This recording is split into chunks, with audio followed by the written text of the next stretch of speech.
যেমনটা তোমাদের শেষ ব্লগে বললাম যে আমরা স্যান্টোরিনি এসে গেছি। আসার পরে একটু গ্রসারি শপিংও করে নিয়েছি আর তার সাথে সাথে তার মধ্যেই আমরা হোটেলটাও পেয়ে গেছিলাম।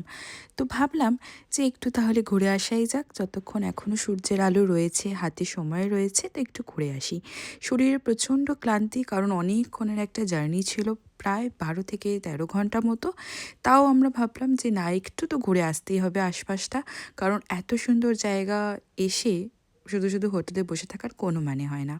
তো চলে এসেছি, সাথে সামনে ছিল একটা চার্চ। আর তারপর তো তোমরা দেখতেই পাচ্ছ এই ভিউগুলো।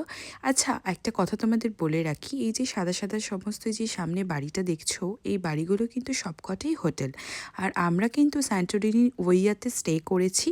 আমরা এখানেই থাকবো, এখান থেকে বাকি জায়গাগুলো ঘুরতে যাব।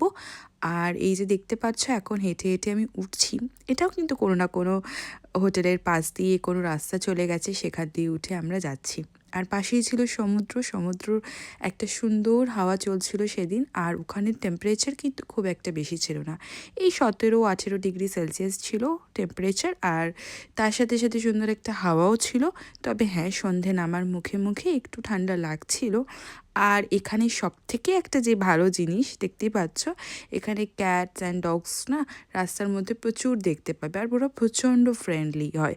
আর এই দেখো দেখতে পাচ্ছ, রোহানের কাছে এক্ষুনি উঠে আসবে। আর ওদের জন্য ক্যাট ফুডও দেয়া রয়েছে রাস্তার চারিপাশে। তো আজকের মতো এইটুকুই, হালকা ফুলকা আমরা ঘুরলাম। এবার ভাবছি হোটেলে ফিরে যাব, আর তোমাদের সাথে হোটেল রুমটাও আমি শেয়ার করব এরপরে।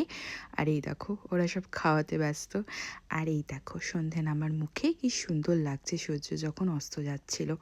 যাই হোক, আমি তো পুরোটা ক্যাপচার করতে পারিনি, কারণ আর আগেই আমি হোটেলে চলে এসেছি, কারণ শরীর একদম বইছিল না। চলো টাটা।